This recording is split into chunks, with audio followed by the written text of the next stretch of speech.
Hi everyone, Yana is here, and in this video I'm going to show you how to create a simple thinking of you card using some stamps from Neat&Tangled and also some custom handmade stamps.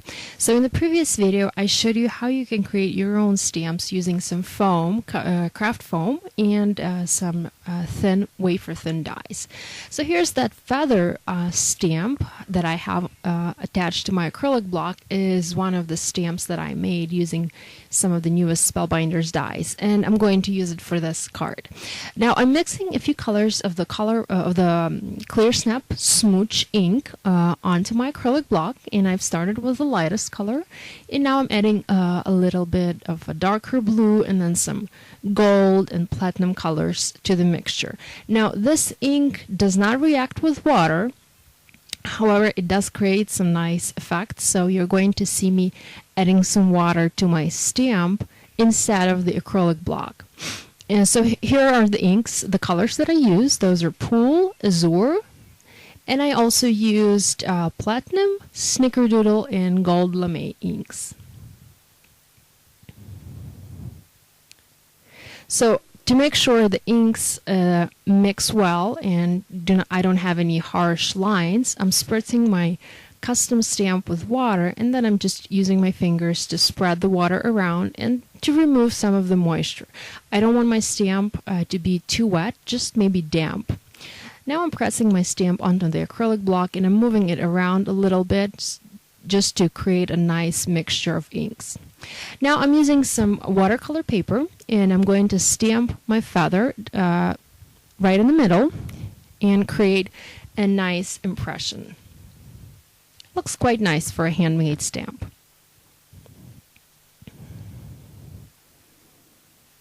Now I wanted to add some gold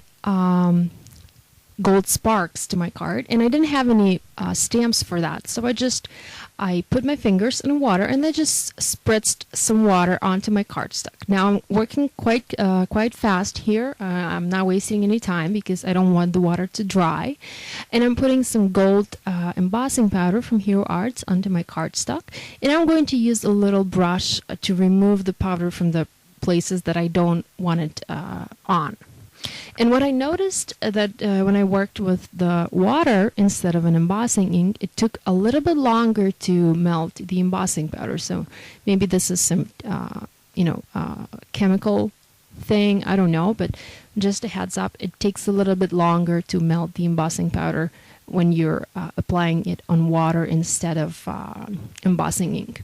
Now I'm going to use the Thinking of You stamp from Neat&Tangled and the new color box ink for Graphic 45 to stamp that little Thinking of You sentiment. I really like that handwritten font, and I think it adds a nice touch to that feather.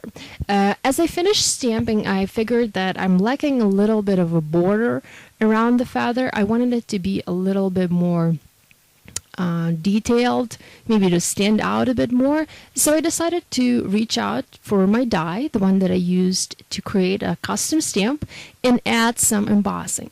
Now because my stamp was cut on a sort of like a different side, I couldn't emboss from the front. I had to create an embossing from the back side of my card.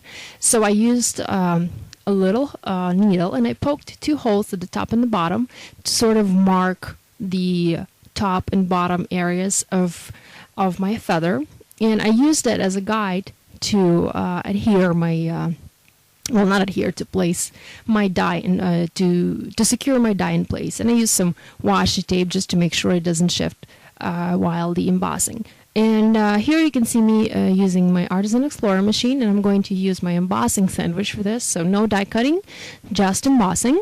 And I'm running it through my machine just once. Once is more than enough. And here's a nice crisp result that I ended up with. It's not 100% precise. I mean, the die wasn't exactly in the place of a stamped feather, but I think it looks really nice. Finally, I decided I needed some extra pattern paper to my card, so I picked some paper from Special Delivery, a pad from GCD Studios, and the design was printed at a 45-degree angle, so I had to trim it a little bit to make sure it fits my card, and I added that to the right side of my card.